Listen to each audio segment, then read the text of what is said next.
नमस्कार दोस्तों। दोस्तों ईपीएस 95 पेंशन के ऊपर आज हम कुछ बेहतरीन चर्चा करने वाले हैं। दोस्तों यहाँ पे पेंशन भोगी खेमा जो है 2 भागों में बँटा हुआ नज़र आ रहा है। लेकिन दोस्तों अब निर्णायक लड़ाई का समय आ गया है, तो आप लोगों से गुज़ारिश है कि आप लोग एक होकर के रहिए। हालाँकि दोस्तों यहाँ पे आप देखोगे कि कुछ हमारे ईपीएस 95 पेंशनरों का कहना है कि अब जो है हमें शांत हो जाना चाहिए और हमें कुछ भी मिलने वाला नहीं है। लेकिन यहीं पे कुछ हमारे ईपीएस 95 पेंशनर ऐसे भी हैं जो लोग चाहते हैं कि अब हमें बड़ा आंदोलन कर देना चाहिए। अगर हमारा पैसा बढ़ना है तो बढ़े, नहीं बढ़ना है तो वैसे भी तो हम रोड पे हैं ही। फिलहाल दोस्तों आज इसी के ऊपर हम चर्चा करेंगे। इस आर्टिकल के माध्यम से आप लोगों को बताएंगे कि यहाँ पे क्या कुछ लिखा गया है। फिलहाल दोस्तों यहाँ पे हेडिंग डाली गई है, कर्मचारी पेंशन योजना 1995 ईपीएस 95 पेंशन भोगी जो है 2 तरह के हैं। अब दोस्तों 2 तरह का मतलब क्या है? आंदोलन को लेकर काफ़ी निराशाजनक जो है बातें लिखी जा रही हैं, पेंशनभोगी भड़ास निकाल रहे हैं, तरह-तरह की बातें सोशल मीडिया पर दिखाई दे रही हैं। ईपीएस 95 न्यूनतम पेंशन 7,500 रुपए करने की मांग की जा रही है। ऐसे में जो पेंशनर्स क्या कुछ बोल रहे हैं दोस्तों, ये इस खबर पर आधारित है।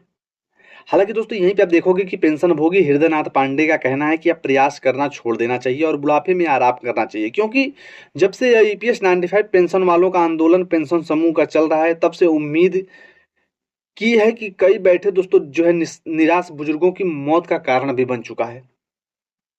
अब यहीं पे देखोगे एक पेंशनभोगी अनिल कुमार नामदेव कहते हैं कि कमांडो चक्र साहब जो कैंट्रल के बारे में बहुत से लोगों की नकारात्मक वेबसाइटें देखी जा रही हैं।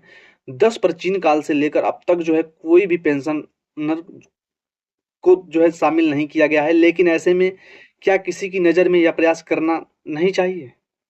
ये भी देखो कि दूसरे मंच से ऐसे नेतृत्व जिन्होंने सरकार के कुछ नुमाइंदों को लेकर बैठक की, अब सरकार निसहाय लोगों की ओर ध्यान नहीं दे रही है। ऐसे में एनएससी के नेतृत्व पर सवाल उठाना वाजिब क्यों लगता है?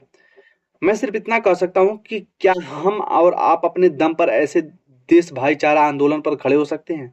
शायद नहीं। आलोचना तो हर कोई कर सकता है, और आलोचना करना जो है कितना आसान होता है। टिप्पणी करने वाले सुरेश सहस्त्रभोजी का कथन शामिल है कि आलोचना करना आसान है, कर्नल जापानियों ने मेहनत की और दोस्तों करी, ऐसी संगठन भी ऐसे नहीं किए। दोस्तों यहाँ पे कुछ तोड़ मरोड़ कर बातों को भी पेश किया गया है। ईपीएस 95 पेंशनर की अगर बातें की जाए तो लोग जो है कमांडो सुखराव साहब के ऊपर सवाल उठाते हैं। लेकिन मैं पहले इतना कहना चाहूंगा कि आप उस समय योगदान देने के काबिल हैं? आप कितना योगदान दे रहे हैं ईपीएस 95 पेंशनरों को?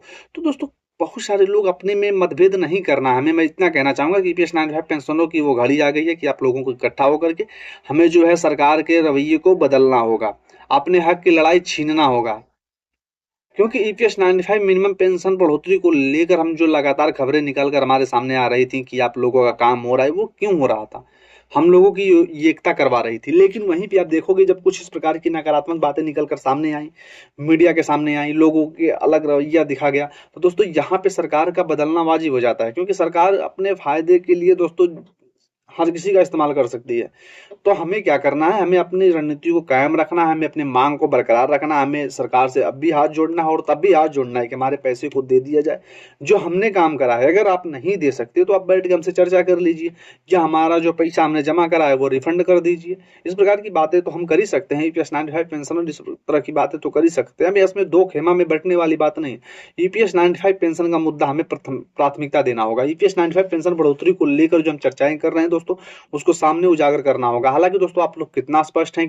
क्या कुछ आप लोगों का राय है? क्या इसको आगे और बढ़ाना चाहिए, या दोस्तों इसको यहीं पे शांत हो जाना चाहिए? क्योंकि आप लोगों के कमेंट के माध्यम से ही लोगों को जोर मिलेगा और ये देखा जाएगा कि ईपीएस 95 पेंशनरों के साथ कितने प्रतिशत लोग जो हैं इस आंदोलन में भाग लेने के लिए तैयार हैं, कितने लोगों का समर्थन मिलता है।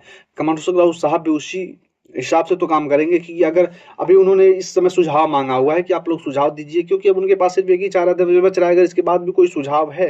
हालांकि दोस्तों वो जमीनी स्तर से आप देखोगे तो पूरा उन्होंने जोर लगाया, पूरा काम किया। अब देखोगे सांसद जो है प्रतिनिधि, चाहे वो पक्ष का हो या विपक्ष हो, सबका समर्थन मांगा, सबके सामने हाथ जोड़े, सबसे रिक्वेस्ट करा कि हमारे ईपीएस 95 पेंशन बढ़ोतरी को लेकर जो है कुछ काम किया जाए। हालांकि कुछ सांसद ऐसे रहे जिन्होंने अपने बलपूर्वक पूरा समर्थन दिया, लेकिन फिर भी जो अभी तक हमारा काम नहीं हो पाया, बहुत निराशाजनक बात है। हालांकि दोस्तों उसी प्रकार से हम लड़ाई को कायम रखेंगे और आगे चल करके इससे जो है बड़े ऐसा हम प्रतीत दिलाएंगे सरकार को कि हम भी इसी देश के वासी हैं और हमें हमारा हक मिलना चाहिए। ईपीएस 95 मिनिमम पेंशन बढ़ोतरी होनी चाहिए। अब दोस्तों आप लोगों को क्या राय है कमेंट के माध्यम से बताइएगा, उसके बाद दोस्तों मैं इसके ऊपर वीडियो बनाऊंगा।